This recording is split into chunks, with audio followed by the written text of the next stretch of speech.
আজমাইন। আজকের এই ঐতিহাসিক জাতীয় সমাবেশের মধ্যমণি, আজকের এই সমাবেশের সম্মানিত সভাপতি, মানবিক বাংলাদেশের স্বপ্নদ্রষ্টা আমিরে জামাত ডক্টর শফিকুর রহমান সহ মঞ্চে উপবিষ্ট জাতীয় নেতৃবৃন্দ, সারা দেশ থেকে আগত লাখো ছাত্র জনতা, আসসালামু আলাইকুম ওয়া রাহমাতুল্লাহি ওয়া বারাকাতুহু। আমার বক্তব্যের শুরুতে শুকরিয়া আদায় করছি সেই মহান রব্বুল আলামিনের, যার অশেষ মেহেরবানিতে আজকে এরকম একটি মুক্ত পরিবেশে আমরা এখানে সমবেত হতে পেরেছি, আলহামদুলিল্লাহ। একটি বছর আগে আমরা কল্পনাও করতে পারিনি ফ্যাসিবাদের জাদাকলে নিষ্পিষ্ট এই বাংলার মাটিতে আমরা এরকম একটি সমাবেশ করতে পারবো।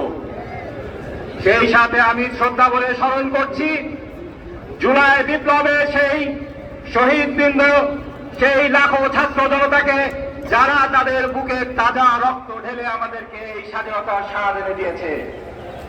একই সাথে আমি শ্রদ্ধা বলে স্মরণ করছি জাতির সেই সমস্ত সূর্য সন্তানদেরকে, যাদেরকে ভারতীয় আধিপত্যবাদী শক্তি এবং এই ফ্যাসিবাদী শক্তি, ফ্যাসিবাদী আওয়ামী শক্তি, তাদের ভারতীয় আধিপত্যবাদ এবং ফ্যাসিবাদকে চিরস্থায়ী করার জন্য